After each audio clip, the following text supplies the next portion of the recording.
Hi friends. Today topic ఏంటంటే best cancer కోసం చెప్పాలనుకుంటున్నాను. ఈ మంత్ అనేది అక్టోబర్ మంత్ అనేది బెస్ట్ క్యాన్సర్ అవేర్‌నెస్ మంత్ అనమాట. అయితే నేను రీసెంట్‌గా ఒక అవేర్‌నెస్ ప్రోగ్రామ్‌కి అటెండ్ అయ్యాను.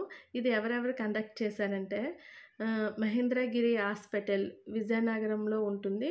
ఆ హాస్పిటల్‌కి సంబంధించిన డాక్టర్సు, అలాగే మహాత్మా గాంధీ క్యాన్సర్ హాస్పిటల్ వైజాగ్ సంబంధించిన డాక్టర్సు కండక్ట్ చేశారనమాట. ఎప్పుడంటే విజయనగరంలో ఫ్రైడే 17న కండక్ట్ చేశారు. ఎర్లీ మార్నింగ్ అనమాట. 6:30 నుంచి 8:30 వరకు ఈ ప్రోగ్రామ్ అనేది జరిగింది. దీనికి గెస్ట్‌గా ఎవరు వచ్చారంటే ఆహ్, డిస్టెస్ డిస్ట్రిక్ట్ పోలీస్ అధికారి వచ్చారనమాట. దామోదర్ గారనే వచ్చారు. వీరు కూడా అవేర్‌నెస్ అనేది ఇచ్చారనమాట. అలాగే గాంధీ హాస్పిటల్ నుంచి ఉమాశంకర్ గారు వచ్చారు. వీళ్ళు కూడా కొన్ని విషయాలనేది చెప్పారు. అందులో నాకు కొన్ని విషయాలు నచ్చాయి. మీతో షేర్ చేసుకోవాలనుకుంటున్నాను. అవి ఏం చెప్పారంటే బ్రెస్ట్ క్యాన్సర్ కోసం చెప్పారు. ఇది ఎక్కువగా ఫీమేల్స్‌లో వస్తుంది. వీళ్ళు చెప్పడానికి షైగా ఫీల్ అవుతారు అని చెప్పారు. ఇది గూడా ఏమైనా సింప్టమ్స్ ఏవైనా ఉంటే ఫ్యామిలీ మెంబర్స్ తోటి డిస్కషన్ చేస్తే మంచిదని చెప్పారనమాట. అంటే బెస్ట్ అనగానే ఫీమేల్స్‌లో కొంచెం షైగా ఫీల్ అవుతారు కదా! అలాగే ఫీల్ అవ్వకూడదని చెప్పారనమాట. అంటే ఏవైనా సింప్టమ్స్ ఉంటే డయాగ్నోసిస్ అనేది చేసుకుంటే మంచిదని చెప్పారు. అంటే సింప్టమ్స్ అంటే ఏంటంటే ఒక బ్రెస్ట్ సైజ్ అనేది పెద్దదిగా ఉండి ఇంకోటి చిన్నదిగా ఉన్నా, అలాగే నిపుల్ దగ్గర బ్లడ్ అనేది డిశ్చార్జ్ అయినా, అలాగే చెస్ట్ దగ్గర చెస్ట్ దగ్గర హ్మ్.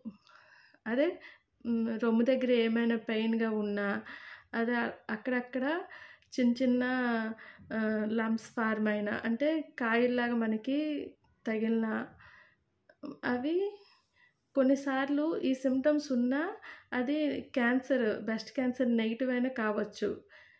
పాజిటివ్ అయినా కావచ్చనమాట. ఏదైనా ఎర్లీ స్టేజ్‌లోన మనం అది తెలుసుకుంటే మంచిదని చెప్పారనమాట.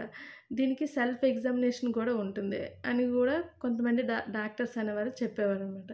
సెల్ఫ్ ఎగ్జామినేషన్ అంటే ఏంటంటే, స్నానం చేసేటప్పుడు మనకేమైనా చె చెస్ట్ అనేది ఒక చెస్ట్ పెద్దదిగాను, ఇంకోటి ఇది చిన్నదిగాను తగిలినా, ఉన్నా, అలాగే పెయినొచ్చినా, ఏదైనా అంటే కాయల్లాగా లంప్స్ అనేవి తగిలినా మనం హ్మ్, బ్రెస్ట్ క్యాన్సర్ ఎగ్జామినేషన్ అనేది చేసుకోవచ్చని చెప్పారు. మ్యామోగ్రాఫ్ అనేది టెస్ట్ అనేది ఉంటుంది. ఆ టెస్ట్ చేసుకోవడం వల్ల అసలు మనకి క్యాన్సర్ ఉందా లేదా తెలుస్తదనమాట. ఇది అవైలబుల్‌గా ఉంటుందనమాట. ఆహ్, ఎక్కడ ప్రైమరీ హాస్పిటల్ విలేజెస్‌లో గూడా హెల్త్ కేర్ సెంటర్స్ అనేవి ఉంటాయి. అక్కడికైనా వెళ్ళొచ్చు. అలాగే మనం ఎక్కడ ఏ హాస్పిటల్‌లో అయినా ఇవి అవైలబిలిటీ అనేది ఉంటుందనమాట. గాబట్టి షైగా ఫీల్ అవ్వకూడదనమాట. అసలు మనకి బ్రెస్ట్ క్యాన్సర్ ఉందా లేదా అనేది కూడా తెలుసుకోవాలి. అలాగే 40 ఇయర్స్ ఏజ్ ఉన్న ఫీమేల్సు ప్రతి ఇయర్ చేసుకుంటే మంచిదని కూడా చెప్పారనమాట. నాకు హ్మ్. ఈ విషయాలన్నీ నచ్చాయి. అందుకే నేను ఈ వీడియో అనేది చేశాను. అలాగే ఈ డిసీజే కాదు, మనకి ఏ ప్రాబ్లమ్ ఉన్నా మన హార్ట్‌కి సంబంధించిన ప్రాబ్లమ్ ఉన్నా, అలాగే కిడ్నీకి సంబంధించిన ఏదైనా ప్రాబ్లమ్ ఉన్నా, అలాగే మన బాడీలో ఏవైనా ఫంక్షన్స్ అనేవి నార్మల్‌గా కాకుండా అబ్నార్మాలిటీగా జరిగితే ముందు ఫ్యామిలీ మెంబర్స్‌తో డిస్కషన్ చేయాలనమాట. అలాగే హాస్పిటల్‌కి వెళ్ళి అదసలు మనకి ప్రాబ్లమ్ ఉందా లేదా టెస్ట్ అనేది చేసుకొని దానికి మెడిసిన్స్ యూజ్ చేసుకుంటే ఇనిషియల్ స్టేజ్‌లో మనకి ఆ డిసీజ్ అనేది క్యూర్ అయ్యే ఛాన్సెస్ అనేది ఉంటుందనమాట. ఆ! అది. అలాగే బ్రెస్ట్ క్యాన్సర్ కూడా ఇనిషియల్ స్టేజ్‌లో మనకి తెలిసిందనుకోండి, వేగంగా క్యూర్ అయ్యే ఛాన్సెస్ అనేది ఉంటుందనమాట. ఒక బ్రెస్ట్ నుంచి ఇంకొక పార్ట్‌కి స్ప్రెడ్ అయ్యే ఛాన్సెస్ అనేది తక్కువగా ఉంటుందనమాట. వేగంగా క్యూర్ అయ్యే క్యాన్సర్ కూడా బ్రెస్ట్ క్యాన్సరే అని కూడా చెప్పారు. అందుకే ఫీమేల్స్ మీరు ఏమైనా సింప్టమ్స్ ఉంటే భయపడకండి. టెస్ట్ అనేది చేసుకోండి అనమాట. హ్మ్.